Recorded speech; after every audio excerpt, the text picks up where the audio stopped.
Hello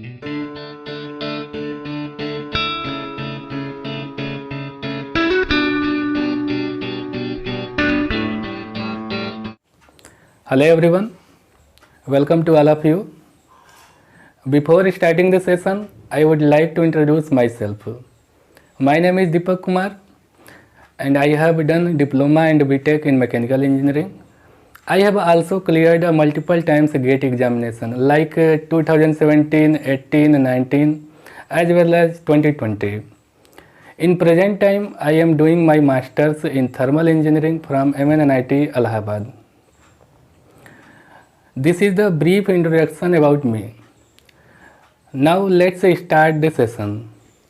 तो आज का सेशन हमारा जो है एंट्रोपी से है। तो एंट्रोपी हम लोग थर्ड सेमेस्टर में बीटेक में पढ़ते हैं। एक सब्जेक्ट रहता है बेसिक थर्मोडायनेमिक्स। तो आज स्टार्ट करते हैं यहीं से। तो बात करते हैं एंट्रोपी की। एंट्रोपी होती क्या है, इसके बारे में हमने ये सारी चीज़ सुनी हुई है। जैसे देखिए लिखा हुआ है entropy is the property of system. Entropy होती क्या है, सिस्टम की प्रॉपर्टी होती है। Entropy of universe always increase. जो यूनिवर्स की एंट्रोपी होती है हमेशा इंक्रीज करती है। और entropy is the measurement of molecular disorderness और रैंडमनेस। तो ये सब जो चीज़ लिखा हुआ है उसके बारे में हम बारी बारी से पढ़ेंगे।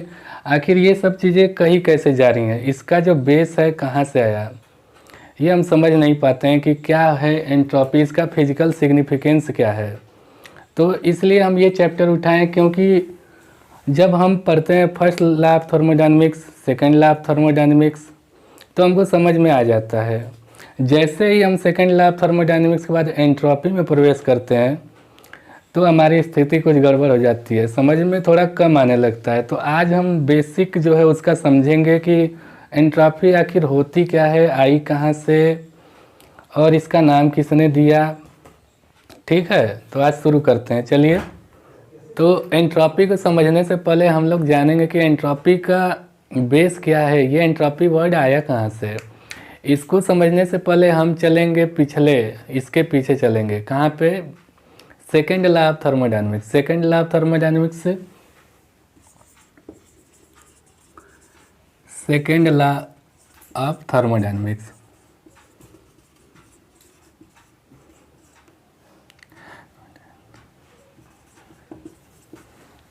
सेकेंड लॉ ऑफ थर्मोडायनेमिक्स कहता क्या है, इसके लिए आपको दो स्टेटमेंट दिया गया है। एक तो केल्विन प्लैंक स्टेटमेंट और एक दिया हुआ है क्लाउसियस स्टेटमेंट। तो सबसे पहले जानते हैं केल्विन स्टेटमेंट क्या है। केल्विन स्टेटमेंट देखिए,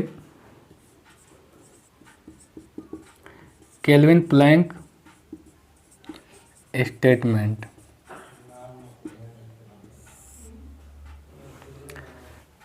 तो केल्विन प्लैंक स्टेटमेंट कहता क्या है, it is impossible to construct a device. It is impossible to construct a device which operating in a cycle will produce no effect other than the heat transfer। ये उन्होंने कहा था, मतलब अभी समझ में नहीं आया उन्होंने कहा क्या था। उन्होंने ये बात कही थी कि ऐसी कोई डिवाइस हम नहीं बना सकते हैं जो कि एक सिंगल रिजर्वायर वाले टेम्परेचर पर वर्क करे। जैसे कि ये आपका कोई रिजर्वायर है जिसका टेम्परेचर T है और इससे हीट ली जा रही है और ये आपका इंजन है और ये वर्क मिल रहा है। ठीक, ये आपका रिजर्वायर है, हीट रिजर्वायर। तो केल्विन प्लैंक जो स्टेटमेंट दिए थे उसका सिंपल से कहने का मतलब है कि अगर कोई रिजर्वायर सिंगल टेम्परेचर है, अगर उससे हम हीट निकाल रहे हैं तो हम पूरे हीट को वर्क में कन्वर्ट नहीं कर सकते। यानी कि एक सिंगल रिजर्वायर नहीं हो सकता है, आपको कुछ न कुछ क्या हो, हीट को रिजेक्ट करना पड़ेगा। ये अगर Q1 है तो आपको हीट को रिजेक्ट करना पड़ेगा Q2 और एक अदर रिजर्वायर की ज़रूरत होगी जिसका टेम्परेचर मान लीजिए T1 है, T1 और इसका T2। मतलब आपके पास 2 रिजर्वायर होने चाहिए। ये नहीं हो सकता कि Q1 यदि आप मान लीजिए 100 किलो जूल हीट किसी रिजर्वायर से एक्सट्रैक्ट कर रहे हैं और उस पूरे 100 किलो जूल हीट को आप वर्क में कन्वर्ट कर दें, यानी कि ये आपका 100 किलो जूल मिल जाए और ये Q2 जो है 0 हो जाए, ऐसा पॉसिबल नहीं है।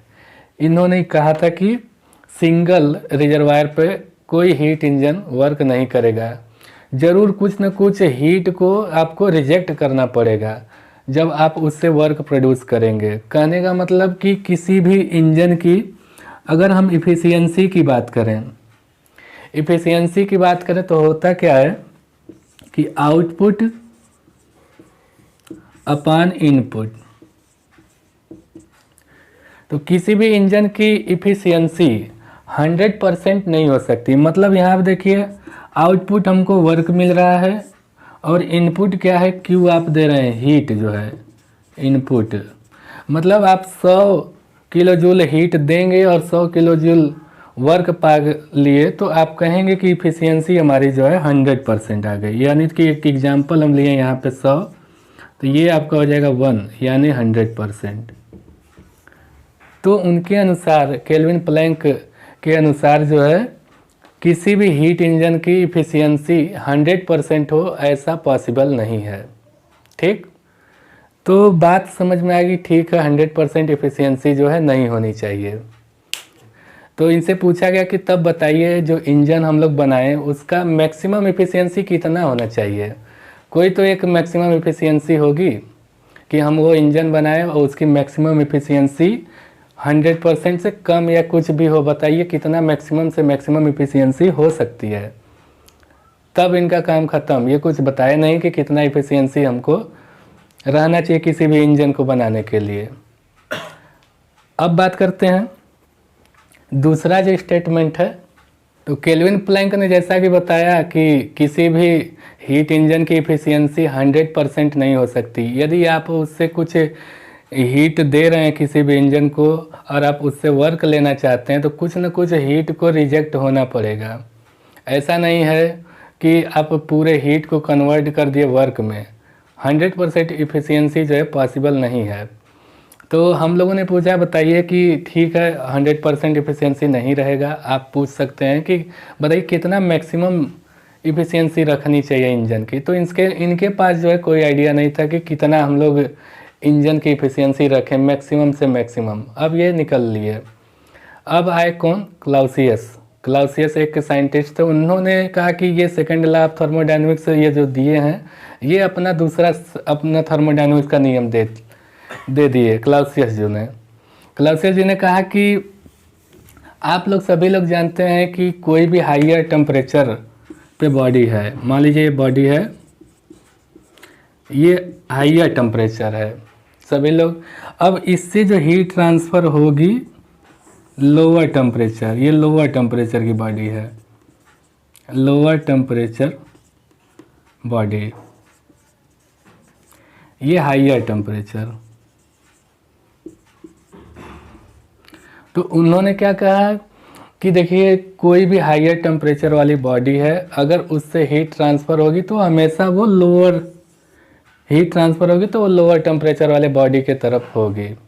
तो कहा कि ठीक है भाई, ये तो बहुत सही बात है, ये तो सब जानते हैं कि हाइयर टेम्परेचर की बॉडी है तो हमेशा लोअर टेम्परेचर के तरफ ही मूव होगा उसका जो हीट है।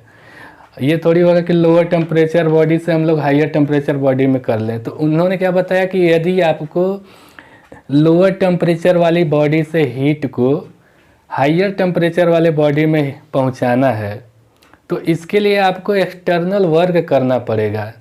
ऐसे नहीं हो पाएगा कि आप जो है लोअर टेम्परेचर की बॉडी है उससे हीट को एक्सट्रैक्ट किए और हाइयर टेम्परेचर की बॉडी में ले जाकर रिजेक्ट कर दिए।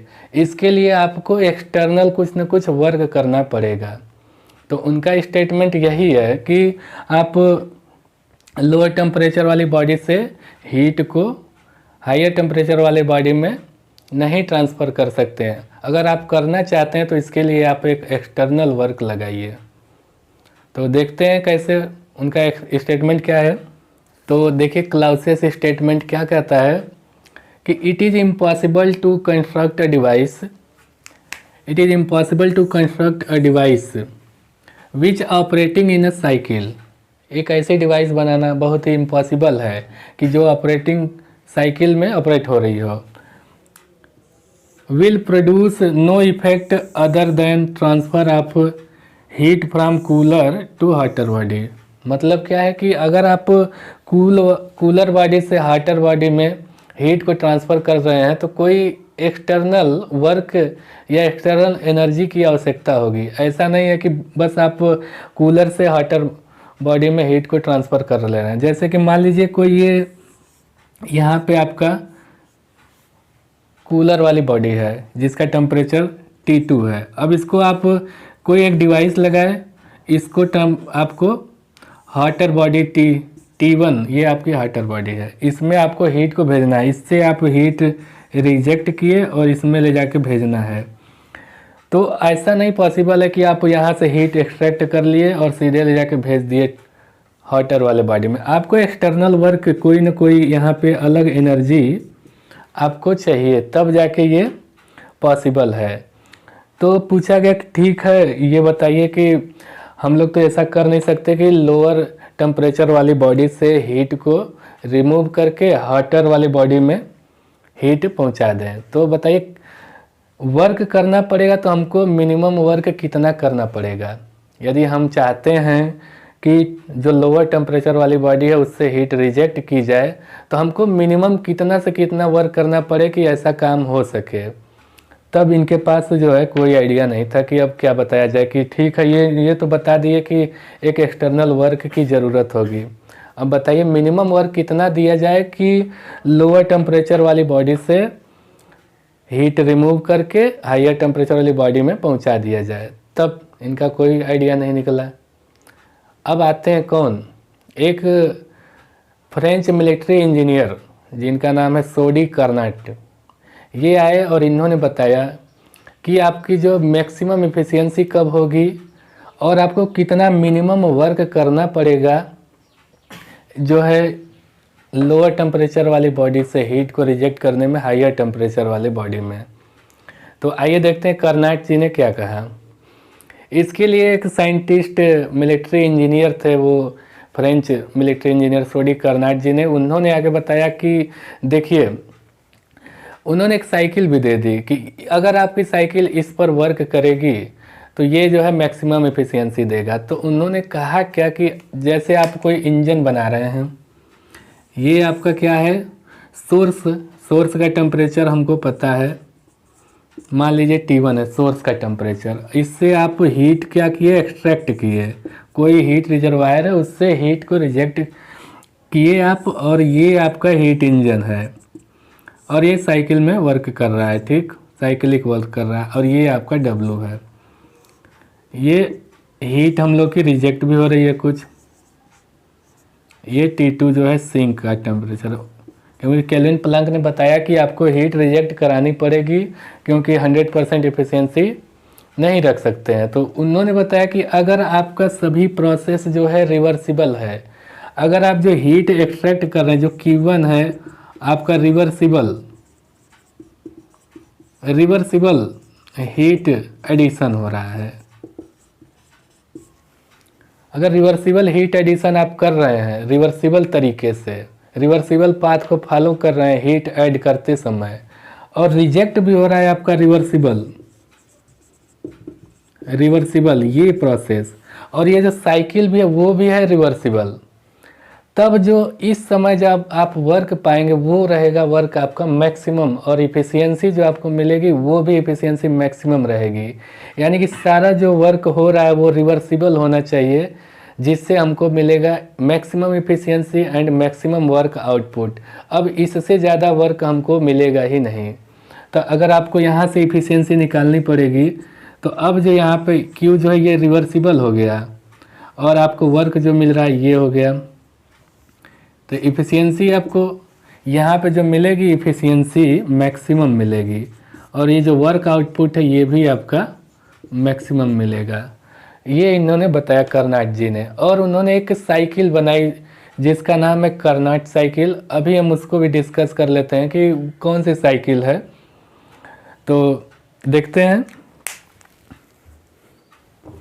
तो कार्नोट जी ने एक साइकिल दी, उसमें ये 4 प्रोसेसेस होते थे। Reversible isothermal heat addition, reversible adiabatic expansion, reversible isothermal compression and reversible adiabatic compression. इस तरह से ये 4 प्रोसेस हैं उनके अनुसार।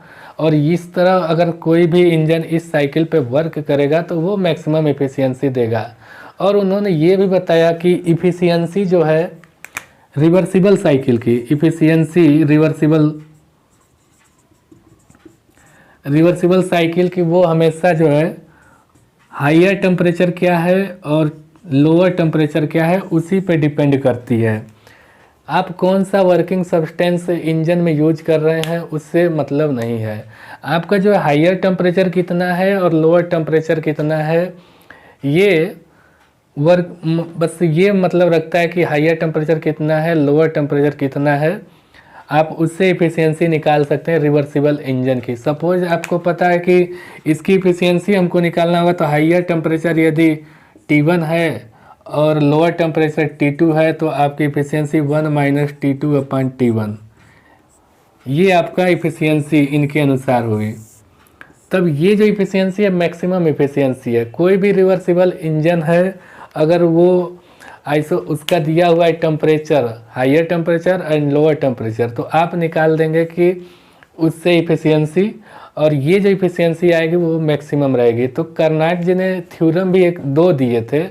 उस थ्योरम के अनुसार यदि बहुत सारे रिवर्सिबल इंजन अगर एक ही टेम्परेचर पे वर्क कर रहे हैं, जैसे कि टेम्परेचर हायर टेम्परेचर T1 है, T2 है, यही टेम्परेचर पे वर्क करें कई सारे रिवर्सिबल इंजन, तो सभी रिवर्सिबल इंजन की इफ़िशियंसी जो है सेम होगी उनके अनुसार, क्योंकि उनका जो है फिक्स टेम्परेचर है, लोअर और हायर टेम्परेचर दोनों फिक्स है, इसलिए उनकी जो इफ़िशियंसी भी है सेम रहेगी।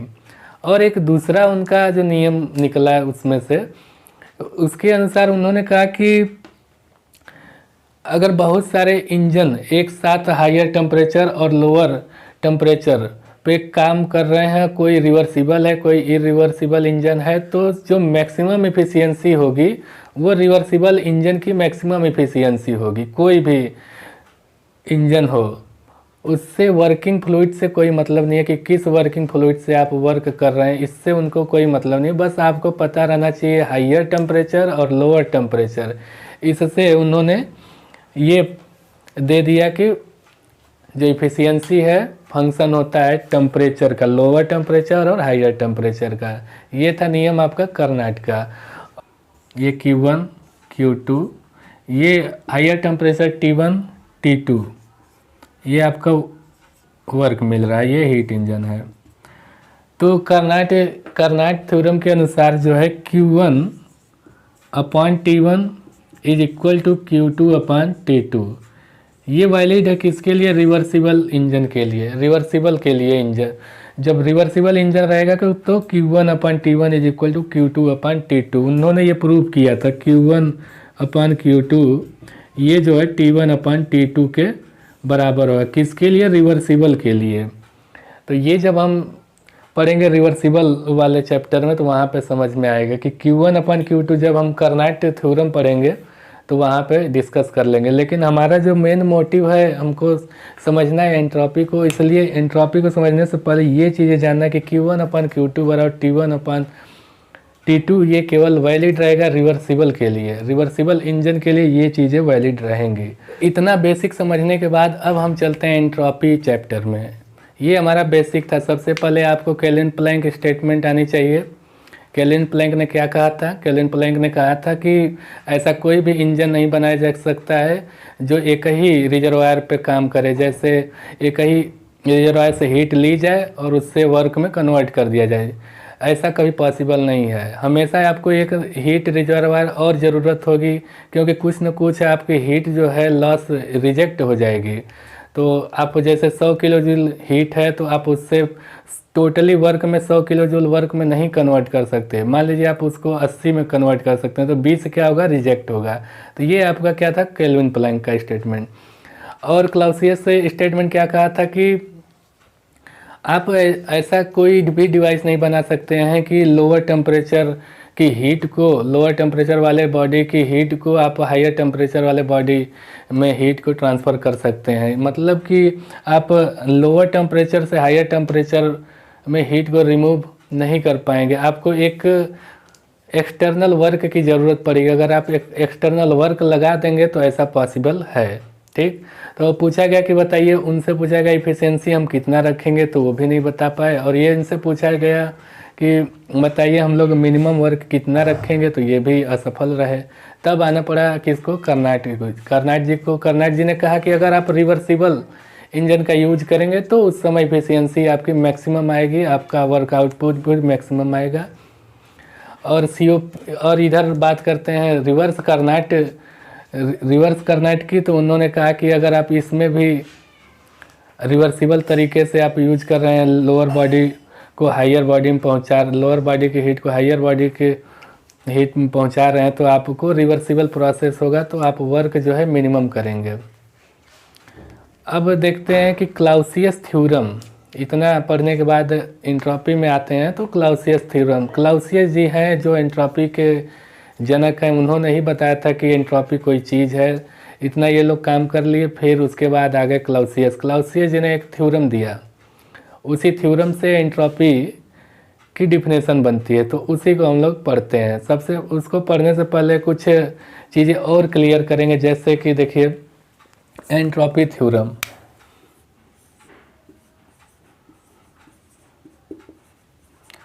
क्लाउसियस थ्योरम,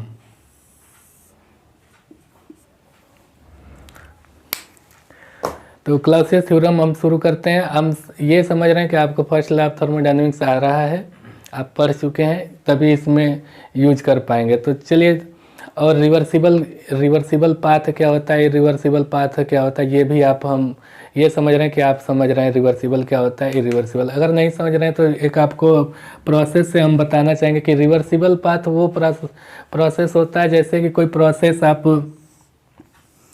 1 से 2 कर रहे हैं, 1 से 2 प्रोसेस कोई हुआ, और यदि रिवर्स इसका पॉसिबल है तो इसको बोला जाएगा रिवर्सिबल प्रोसेस, और ऐसा पॉसिबल नहीं है तो उसको बोला जाएगा इरिवर्सिबल प्रोसेस। लेकिन एक्चुअल में ऐसा कोई प्रोसेस है नहीं जो रिवर्सिबल प्रोसेस हो। लेकिन जब हम स्टडी करते हैं, किसी भी सिस्टम की डिज़ाइन करते हैं, तो हम ये अज्यूम कर लेते हैं कि प्रोसेस जो है रिवर्सिबल हो रहा है, क्योंकि कर्नाट जी ने कहा था कि रिवर्सिबल प्रोसेस से इफ़िशियंसी जो होती है इंजन की मैक्सिमम आती है। तो अगर आप इस तरह से भी समझना चाहें, जैसे मान लीजिए कि ये वाटर है और इसको हम लोग हीट देना शुरू किए, मान लीजिए ये 5 kg वाटर है, इसको हीट देना शुरू करेंगे तो ये क्या होगा, स्टीम में बदल जाएगा। ठीक, अब क्या जो स्टीम में बदला है उससे हम लोग हीट को रिमूव कर दें, तो ये क्या 5 kg अगर वाटर में कन्वर्ट हो जा रहा है, अगर ये 5 kg फिर से वाटर आ गया, तो इसको बोलेंगे कि ये क्या है, रिवर्सिबल प्रोसेस है। जितना हम लोग इधर से प्रोसेस कर रहे हैं फिर वो उसको वापस हम लोग पा ले रहे हैं, तो इसको बोलते हैं रिवर्सिबल प्रोसेस। ऐसा प्रोसेस सोचिए संभव है, ऐसा प्रोसेस संभव ही नहीं है। तो रिवर्सिबल प्रोसेस एक आइडियल प्रोसेस है, इतना बस दिमाग में रखिए कि रिवर्सिबल प्रोसेस आइडियल प्रोसेस है।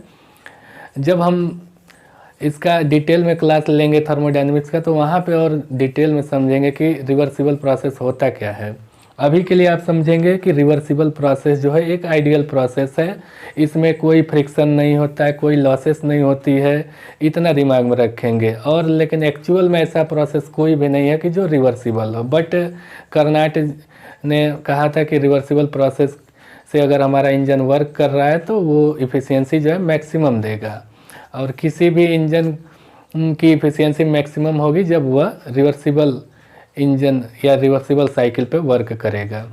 ठीक, मान लीजिए कोई एक रिवर्सिबल पाथ है, ठीक है, ये आपका रिवर्सिबल पाथ,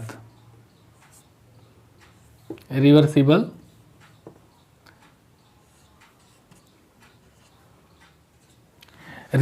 पाथ है। ये जो इसका जो स्टेट हुआ है, ये स्टेट आप दिखाई दे रहा है आपको, ये इक्विलिब्रियम स्टेट आई है और यहाँ से प्रोसेस हुआ कोई रिवर्सिबल पाथ को फॉलो करते हुए और फाइनल स्टेट एफ यहाँ तक पहुँच गया। तो इन्होंने क्या किया, क्लाउसियस जी ने इन्होंने किया क्या कि जो रिवर्सिबल पाथ है इसको ये डिवाइड किया दो एडियाबैटिक प्रोसेस में और एक आइसोथर्मल प्रोसेस में। देखिए कैसे प्रोसेस में किए, एक इन्होंने यहाँ से शुरू किया एडियाबैटिक प्रोसेस और यहाँ से शुरू कर दिया दूसरा adiabatic process, reversible adiabatic. Reversible adiabatic process क्या होता है, जिसमें हीट जो है हीट का लेन देन नहीं होता है, हीट ट्रांसफर जीरो होता है, उसको बोलते हैं एडियाबैटिक प्रोसेस। तो ये जो लाइन दिख रही है आपको कांस्टेंट रिवर्सिबल एडियाबैटिक लाइन है और इनका एक थ्योरम भी है कि रिवर्सिबल एडियाबैटिक लाइन जो है कहीं एक दूसरे को कट नहीं करती हैं। अगर वो कट करेंगी तो केल्विन प्लैंक स्टेटमेंट का वो क्या करेंगे, वायलेशन करेंगे। तो ये जो रिवर्सिबल एडियाबैटिक लाइन है उसको वो कहीं कट नहीं कर रही है। अब इन्होंने क्या किया कि जो रिवर्सिबल पाथ था उसको, अगर यहाँ पर हम मान लीजिए यहाँ पी दे रहे हैं, पी डायग्राम है ये, तो यहाँ पे देखिए क्या हुआ कि उसको दो रिवर्सिबल पाथ में कन्वर्ट किए और क्या किए, ये आई से एफ और एक रिवर्सिबल आइसोथर्म लाइन इस तरह से खींचे कि इससे जो बना एरिया है और जो अभी हम खींचेंगे, सपोज ये आपने हम यहाँ पे हम ऐसे खींच दिए,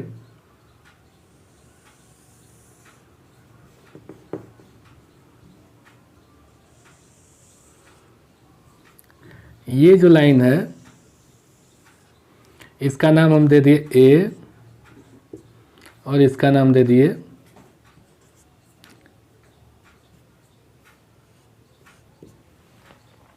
इसका नाम दे दिए बी। तो ये जो ये जो ए बी लाइन है, ए बी लाइन, ये जो लाइन है आइसोथर्मल है, आइसोथर्म बोलिए। आइसोथर्म मतलब यहाँ पे जो है टेम्परेचर पूरा कांस्टेंट है, टेम्परेचर बदलेगा नहीं। तो इन्होंने क्या किया कि जो रिवर्सिबल पाथ है उसको किस में कन्वर्ट किया, आई से ए तक रिवर्सिबल एडियाबैटिक। उसके बाद क्या किए, इसको आइसोथर्म में ले गए आई बी तक, ए से बी तक, फिर ये रिवर्सिबल एडियाबैटिक बी से एफ तक। तो अब कहना क्या चाहते हैं, इससे निकालना क्या हम लोग चाहते हैं, अभी समझ में आ जाएगा कि इसको हम लोग कर क्या रहे हैं। तो ये जो जिग जैग, जैसे आपको आई से एफ तक इस तरह से भी जा सकते हैं, और हम क्या किए कि आई से ए तक गए रिवर्सिबल एडियाबैटिक, उसके बाद क्या गए ए से बी तक गए आइसोथर्मल प्रोसेस से, फिर वहाँ से आए बी से एफ तक रिवर्सिबल एडियाबैटिक, फाइनली हम लोग आई से एफ इधर भी आ रहे हैं। तो ये इस तरह से ये जो रिवर्सिबल कांस्टेंट टेम्परेचर लाइन खींची गई है कि अगर आप बात करेंगे कि आई से एफ तक जो एरिया बन रहा है वो बराबर है आई ए बी एफ एरिया के। ये सब हम नहीं कर रहे हैं, ये जो किया किसने है, क्लाउसियस थ्योरम। क्लाउसियस जी ने अपना थ्योरम देने से पहले इस तरह से डिराइव कर रहे हैं कि अगर हम रिवर्सिबल पाथ को एक एडियाबैटिक और एक कांस्टेंट टेम्परेचर लाइन यानी कि आइसोथर्म, फिर एक एडियाबैटिक प्रोसेस में बांटेंगे, इस तरह बांटेंगे कि आई ए बी एफ का एरिया जो है आई एफ के एरिया के क्या हो, बराबर हो। मतलब एरिया कहने का मतलब क्या कि इससे जो एरिया बनेगा, जैसे कि इस तरह से यहाँ से आई ए फिर ये गया ऐसे बी, फिर यहाँ पे आया एफ, तो इससे जो ये एरिया बन रहा है, ऐसे एरिया बनता है ना पीवी डायग्राम पे, तो पीवी डायग्राम पे जो एरिया बनता है वो देता है हमको वर्क आउटपुट। यहाँ से यहाँ तक जाने में कितना वर्क हमको करना पड़ा, ये हमको ये देता है वर्क डन। पीवी डायग्राम पे जब एरिया निकालते हैं तो वर्क डन देता है, यानी कि ये जो आई ए बी एफ यहाँ से वर्क हमको पता चल रहा है। और यहाँ अगर ये बराबर है किसके, आई एफ के, ये है यहाँ से जो आई है एफ, यहाँ से जो एरिया, ये दोनों क्या है, सेम है। इस तरह से ये लाइन खींची गई है। तो इसका जो रिजल्ट आएगा वो समझेंगे अभी डेरिवेशन करने के बाद कि क्या कहना क्या चाहते हैं हम। ठीक है, इतना बात समझ में आ गया। तो ये अब यहाँ तक समझ लिए हम लोग। अब देखिए क्या करते हैं, फर्स्ट लॉ लगाते हैं। फर्स्ट लॉ थर्मोडायनेमिक्स का फर्स्ट लॉ कहता है कि आए आप सभी लोग जानते हैं कि डी क्यू बराबर डेल्टा यू प्लस डब्लू।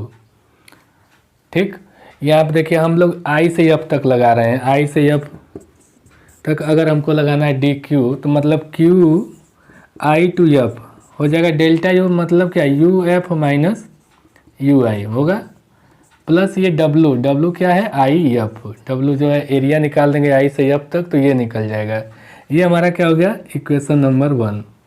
और इसके लिए अगर निकालना होगा आपको I B F I A B F, यहाँ से निकालेंगे फर्स्ट लॉ ऑफ थर्मोडायनेमिक्स से। देखिए क्यू आई बी, ये क्या हो रहा है आई ए बी एफ। अब यहाँ से भी निकालेंगे तो क्या होगा फाइनल टेम्परेचर यहाँ पे भी होएगा U F minus U I plus W I A B F. ये तो प्रॉपर्टी है जो इंटरनल एनर्जी प्रॉपर्टी है। आप ये तो प्रोसेस जो हो रहा है उस पर डिपेंड, पाथ पे तो डिपेंड करता नहीं है प्रॉपर्टी क्या होती है कि स्टेट पॉइंट जो आप फाइनली कहाँ जा रहे हैं आई से एफ ही जा रहे हैं तो ये तो सेम ही रहेगा। तो ये देखिए ये हमारा इक्वेशन 2 हो गया।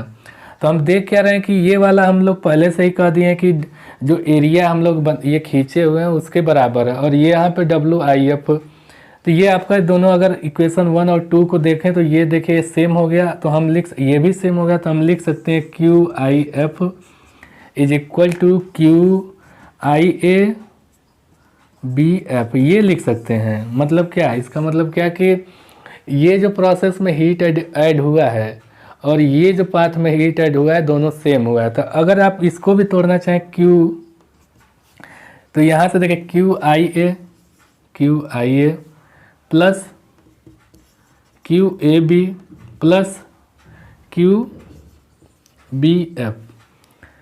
तो क्यू आई ए ये क्या है प्रोसेस, कौन सा है एडियाबेटिक है। तो एडियाबेटिक प्रोसेस में हीट ट्रांसफर क्या होता है 0 होता है, तो ये आपका 0 हो गया। क्यू बी एफ ये क्या है बी एफ, मतलब ये भी एडियाबेटिक प्रोसेस है, यहाँ पे भी 0 हो गया। तो कहने का मतलब क्या है कि बस केवल क्या बचा क्यू ए बी, जो हीट ट्रांसफ़र हमारा आइसोथर्मल में होगा वही पूरे प्रोसेस में होगी। तो रिजल्ट यहाँ से निकल के आ रहा है क्या कि अगर हम किसी रिवर्सिबल पाथ को इस तरह से डिवाइड करें कि एक रिवर्सिबल एडियाबेटिक आइसोथर्म, फिर उसके बाद जो है रिवर्सिबल एडियाबेटिक लाइन, तो जो हीट ट्रांसफ़र होगा पूरे प्रोसेस में वो सेम होगा जो आइसोथर्मल प्रोसेस में हीट ट्रांसफ़र हो रहा है। यहाँ पे देख लीजिए क्यू आई एफ जो है सेम है किसके बराबर है क्यू ए बी के। ए बी क्या है, ये हमारा आइसोथर्मल प्रोसेस है। तो आई थिंक इतना आपको समझ में आया होगा कि कहना क्या चाहते हैं हम, कि जो भी रिवर्सिबल पाथ होता है उसको हम एडियाबेटिक, उसके बाद आइसोथर्मल, फिर उसके बाद एडियाबेटिक में हम डिवाइड कर दिए। सेम वही फाइनल स्टेट तक उतना ही जा रहे हैं, जहाँ से रिवर्सिबल पाथ आई अप गया उसी तरह से यहाँ पे भी गए। तो वर्क डन यहाँ पे सेम है, तो हम कह सकते हैं कि जो भी हीट आई से एफ में हम लोग ट्रांसफ़र कर, तो आई एफ में जो हीट ट्रांसफ़र होगी वो रिवर्सिबल आइसोथर्मल में जो हीट ट्रांसफ़र होती है उसके बराबर होती है। तो यहाँ तक समझने के बाद हम चल रहे हैं कहाँ पे, ये सब चीज़ें समझा रहे हैं इसलिए क्योंकि हमको एंट्रोपी समझना है। एकदम डायरेक्ट एंट्रोपी ऐसा कोई चीज़ नहीं है जिसका हम तुरंत बता दें कि एंट्रोपी ये होती है, ऐसे याद कर लीजिए हीट है वर्क है, ऐसा कुछ नहीं है। एंट्रोपी के बारे में धीरे धीरे हम लोग चल रहे हैं कि एंट्रोपी होती क्या है, पहले इसको समझिए। अब तो अभी हमने देखा कि एक रिवर्सिबल पाथ था, उसको क्लाउसियस जी ने क्या किया, एक एडियाबेटिक पाथ में कन्वर्ट किया, रिवर्सिबल एडियाबेटिक, उसके बाद आइसोथर्मल, फिर उसके बाद एडियाबेटिक, और वहीं फाइनल स्टेट तक गए। तो हमने देखा कि जो उस प्रोसेस में हीट ट्रांसफ़र हो रहा था वो बराबर किसके था, जो आइसोथर्मल प्रोसेस में हीट ट्रांसफ़र होते उसी के बराबर। अब हम क्या करते हैं, हम नहीं, जो उन्होंने किया वो क्लाउसियस जी ने, अब उन्होंने क्या किया कि एक क्लोज्ड साइकिल ले ली। अब देखिए क्लोज्ड साइकिल किस तरह से लिए, ये देखिए क्लोज्ड साइकिल उन्होंने इस तरह से ले ली, ये पूरी की पूरी क्लोज्ड साइकिल है, क्लोज्ड साइकिल, ये डायग्राम भी पीवी है। तो क्लोज साइकिल उन्होंने लिया और उसमें कहा उन्होंने ये रिवर्सिबल क्लोज साइकिल उन्होंने लिया। तो अब क्या करते हैं, वहाँ तो हमने जो रिवर्सिबल पाथ था उसको छोटे छोटे रिवर्सिबल प्रोसेस में बांटे थे। अब इसको क्या किया उन्होंने कि ये जो दिख रहा है आपको क्लोज साइकिल, इसको हम लोग छोटी छोटी साइकिल में बांटेंगे। किस में? छोटी छोटी साइकिल में। जैसे देखिए यहाँ पे हमने क्या किया कि एक खींच दिया क्या, एडियाबेटिक लाइन, ये एडियाबेटिक लाइन, ये एडियाबेटिक लाइन, ये एडियाबेटिक लाइन, ये एडियाबेटिक लाइन। ठीक, ये क्या है? Reversible adiabatic line. इसको हमने डिवाइड कर दिया और एडियाबेटिक लाइन, फिर यहाँ पे देखिए ऐसे चला गया ये आइसोथर्मल, फिर ये आपका यहाँ से भी आइसोथर्मल, फिर इसके बाद ये देखिए आइसोथर्मल, फिर इसमें देखिए ये आइसोथर्मल। इस तरह से करते करते हम ये जो पूरी साइकिल थी इसको हम लोग छोटे छोटे पार्ट में डिवाइड करते गए। देखिए एडियाबेटिक आइसोथर्मल, एडियाबेटिक आइसोथर्मल, इस तरह से हम लोग डिवाइड करते चले गए। ये सॉरी इधर इस तरह से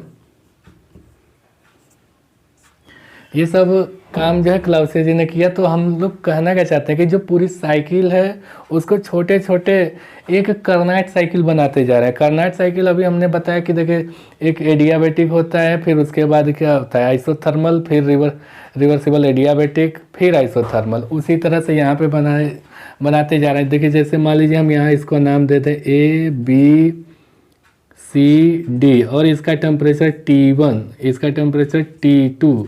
टेम्परेचर T2 T1 क्यों? क्योंकि आइसोथर्मल है। फिर वहाँ पे देखिए ABC हो गया, अब देखिए C, ये देखिए हो गया आपका EFGH, इसका टेम्परेचर क्या हो गया T3, यहाँ पे क्या हो गया टेम्परेचर T4। तो अब हम क्या करते हैं, जैसे आप सोम पढ़ते हैं तो सोम को मान लीजिए पढ़ते हैं इस तरह से एरिया, तो हम क्या करते हैं छोटा सा एक पार्ट लेकर मान लीजिए डी एरिया लेते थे और फिर उसके बाद इंटीग्रल कर लेते थे। ऐसा करते थे हम लोग। तो हम छोटी से एरिया पे स्टडी कर लेते थे। अब इस थर्मोडायनेमिक्स में क्या ये पूरी साइकिल है, तो पूरी साइकिल को स्टडी नहीं करेंगे, एक एलिमेंट्री साइकिल को उठाएंगे उसको स्टडी करेंगे। तो हम एक जैसे यहाँ पे देखिए ABCD, ये साइकिल क्या है? कर्नाट साइकिल है ना? कर्नाट साइकिल क्यों? ये एडियाबेटिक लाइन है, फिर आइसोथर्मल, फिर एडियाबेटिक, फिर आइसोथर्मल। तो अब मान लीजिए कि यहाँ पे इस टेम्परेचर पे जो हीट आ रही है ये DQ1, ये क्यों बोल रहे हैं? क्योंकि यहाँ एलिमेंट्री की बात हो रही है। DQ1 एलिमेंट्री साइकिल इसके लिए। फिर यहाँ पे देखिए इस टेम्परेचर पे हमने लिया DQ2, इस टेम्परेचर पे रिजेक्ट हो रही है हीट, क्योंकि कर्नाट में क्या होता है आइसोथर्मली हीट इंटर करती है और आइसोथर्मली हीट रिजेक्ट करती है। उसी तरह इस टेम्परेचर पे बात करेंगे तो क्या होगा DQ3, यहाँ पे बात कर रहे हैं 4 वाले टेम्परेचर पे DQ4। ठीक, ये अब एनालिसिस करते हैं। मान लीजिए कि हम साइकिल एलिमेंट्री साइकिल ABCD है क्या चीज़? ABCD एक कर्नाट साइकिल है। कर्नाट साइकिल रिवर्सिबल है। अभी हमने आपको बताया था कि रिवर्सिबल साइकिल में जिस पे हीट दी जाती है और उस टेम्परेचर पे ये आपका बराबर होता है, जिससे आपको टेम्परेचर और हीट ये दोनों ये रिलेशन फॉलो होता है। तो अभी हम देखें ये भी क्या है? रिवर्सिबल साइकिल है, यानी कि DQ1/T1 ये बराबर हो जाएगा आपका DQ2T2। ठीक, तो आप एक साइन कन्वेंशन जानते होंगे कि अगर आप हीट जो है ऐड करते हैं तो वो पॉजिटिव होती है, अगर आप हीट जो है रिजेक्ट करते हैं तो वो नेगेटिव। तो यहाँ पे देखिए DQ2 ये क्या हो रहा है? हीट रिजेक्ट हो रहा है। तो अब आप इसको लिख सकते हैं इस तरह से कि अगर DQ1/T1 is equal to DQ2/T2, ये माइनस में लिखेंगे। क्यों? क्योंकि हीट जो है रिजेक्ट हो रही है। अब इसको क्या करिए DQ1/T1 इधर ला दीजिए DQ2/T2 बराबर 0। ये किसके लिए था? एलिमेंट्री साइकिल ABCD के लिए। अब हम क्या करेंगे इसी तरह एलिमेंट्री साइकिल अब दूसरा उठा लीजिए। Elementary cycle, elementary cycle EFGH में फिर वही आप हो जाएगा dQ3/T3 is equal to dQ4/T4। ये भी क्या है आपका कर्नाट साइकिल है। ये dQ4 देख रहे हैं रिजेक्ट हो रहा है तो इसको भी माइनस कर देंगे तो आपका dQ3/T3 माइनस हो जाएगा आपका dQ4/T4, इधर आ जाएगा प्लस बराबर ये 0 हो जाएगा। ठीक, ये हो गया। अब हम देख रहे हैं पूरी साइकिल को देखते जा रहे हैं। ये देखिए, ये ऐसे ही करते जाएंगे, ये हमको मिलता जाएगा। अनेक साइकिल में अगर हम बांटेंगे कर्नाट साइकिल में तो ये आपको मिलता जाएगा। तो अब सभी को हम क्या करते हैं, जोड़ देते हैं। तो अगर आप ये जोड़ दिए, मान लीजिए ये 1 है, 2 है, अभी और एक मिलेगी। अगर और एलिमेंट्री साइकिल के एनालिसिस करेंगे तो आपको मिलेगा क्या कि dQ1T1 plus dQ2T2 plus dQ3T3 plus dQ4T4 plus ऐसे ऐसे डॉट डॉट डॉट सब करते जाएंगे तो लास्ट में 0 आ जाएगा। यानी कि कहना क्या चाहते हैं, ये जो देखिए dQ/T और सारा का सारा जो साइकिल है रिवर्सिबल है, तो हम इसको लिख सकते हैं कि ये सिंबल होता है साइक्लिक इंटीग्रल। अगर कोई इसी का साइक्लिक इंटीग्रल करना है तो ये सिंबल होता है dQ/T बराबर क्या हो जाएगा आपका 0। ये साइक्लिक इंटीग्रल यहाँ पे R लिखेंगे। R इसलिए लिखेंगे कि ये जो पूरी साइकिल है रिवर्सिबल है। तो ये जो आपका रिजल्ट निकल के आया dQ/T इज इक्वल टू 0, इसका साइक्लिक इंटीग्रल 0 है और R है तो रिवर्सिबल साइकिल के लिए वैलिड है। तो यही जो है हमारा कर्नाट थ्योरम है। तो यहाँ से हम लोग एंट्रोपी की तरफ एकदम मूव कर रहे हैं। तो अभी समझते हैं कि एंट्रोपी अभी यहाँ तक नहीं आई है। ये हमारा जो है क्लाउसियस का थ्योरम है। क्लाउसियस जी का थ्योरम है कि अगर कोई साइकिल है और वो रिवर्सिबल है तो dQ/T उसका साइक्लिक इंटीग्रल करेंगे तो वो आएगा 0। ठीक है, इतना बात समझ लिए आप। अब आगे बढ़ते हैं। अभी हम लोगों ने देखा कि cyclic integral of dQ/T is equal to 0। dQ/T ये R है बराबर 0। ये R क्यों लिख रहे हैं, क्योंकि हम लोगों ने रिवर्सिबल साइकिल लिया हुआ था। ये किसका थ्योरम है, क्लाउसियस जी का ये थ्योरम है। ठीक, अब क्या बात करेंगे हम लोग, अब इसको चेक करेंगे dQ/T को। ठीक है, तो हम चेक करते हैं। अब इस तरह से इसको क्या लिख सकते हैं, cyclic integral R1 R2 dQ/T is equal to 0। अगर इसी को हम लोग तोड़ना चाहें, साइक्लिक क्या मतलब उसको अलग अलग करना चाहें तब, तो R1 से क्या हुआ देखिए I से F गए हम लोग, वहाँ पे क्या होगा dQ/T की वैल्यू प्लस F से कहाँ गए हम लोग, F से I तक गए, वहाँ की dQ/T बराबर क्या होगा 0। ये पाथ कौन सा था, R1 था, ये पाथ था क्या R2। ठीक है, अब इसको हम उधर ले जाएंगे IF dQ/T, ये कौन सा पाथ है R1, उधर ले जाएंगे तो क्या हो जाएगा आपका F से I dQ/T, ये आपका R2 है। तो मैथमेटिक्स में हम पढ़े हैं कि ये माइनस में हो गया, तो अब इसको कन्वर्ट करना हुआ तो हम क्या कर सकते हैं, IF dQ/T R1, ये भी क्या हो जाएगा, अगर माइनस इधर से अंदर भेज देंगे तो अगर ये चेंज करना चाहें तो ये हो जाएगा IF dQ/T R2। तो ये जो रिजल्ट निकल के आया है देख रहे हैं, ये चीज़ R1 वाला पाथ फॉलो किए, I से F तक गए तो वैल्यू जो है dQ/T वो बराबर आ रही है क्या, R1 यहाँ से भी गए R2 वाला पाथ फॉलो करेंगे तो वहाँ से भी dQ/T की वैल्यू जो है सेम आ रही है। तो इसका कहने का मतलब क्या है कि dQ/T की वैल्यू जो है इस पॉइंट से ये पाथ फॉलो किए तब भी वही आई और ये वाले से यहाँ गए तब भी वही आई। जिस तरह से इंटरनल एनर्जी हम लोग चेक किए थे, इंटरनल एनर्जी क्या होता है, कि अगर इधर से गए आप तो U1 है और यहाँ पे U2 और फिर वापस आ गए तो यहाँ पे U1। तो चेंज इन इंटरनल एनर्जी क्या होती थी, पॉइंट पे डिपेंड करती थी, डिपेंड करती है। तो उसी तरह से ये देख रहे हैं कि dq/t जो है पॉइंट पे डिपेंड कर रहा है, न कि इस पाथ पे डिपेंड कर रहा है। इसका मतलब यह है कि ये कोई ना कोई जो है प्रॉपर्टी को शो कर रहा है, और इस प्रॉपर्टी को ही हम लोग जानने की कोशिश कर रहे हैं कि ये प्रॉपर्टी है क्या चीज़।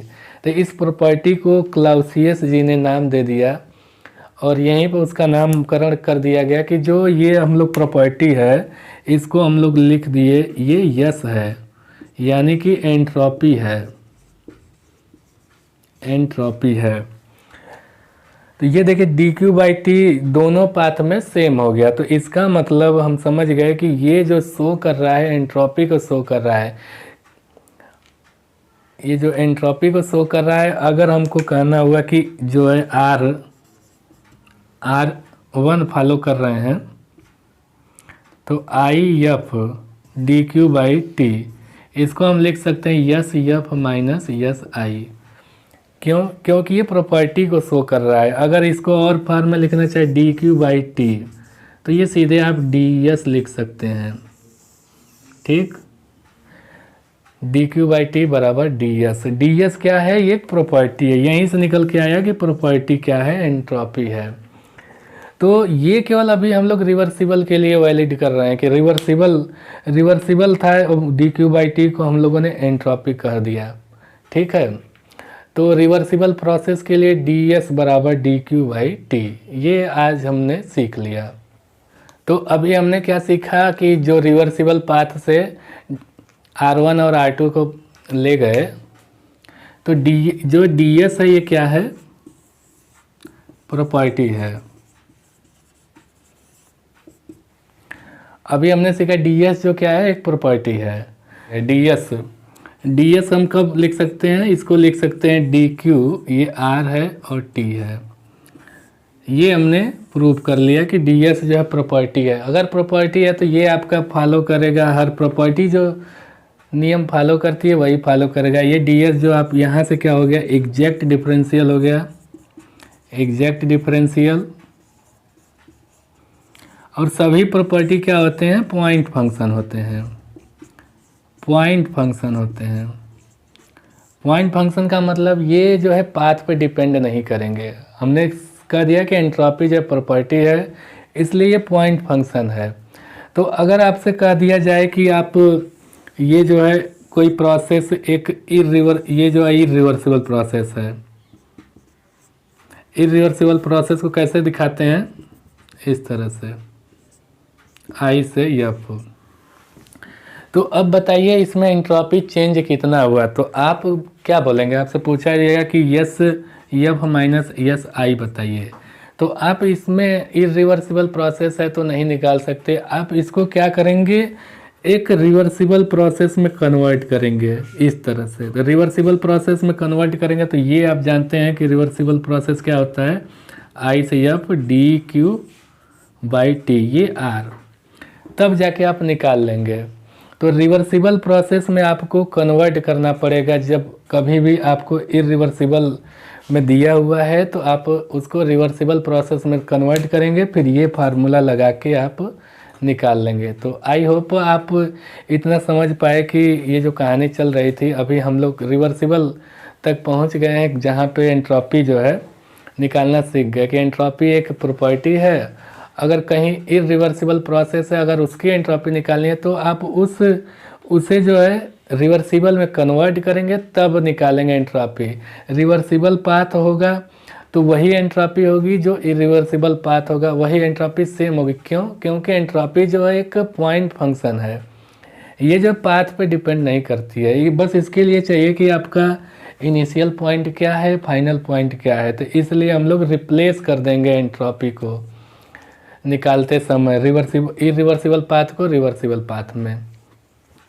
तो आई होप इसके आगे का हम लोग अगले वीडियो में पढ़ेंगे, क्योंकि ये वीडियो बहुत ही ज़्यादा लंबा हो गया है। तो ठीक है, मिलते हैं नेक्स्ट वीडियो में।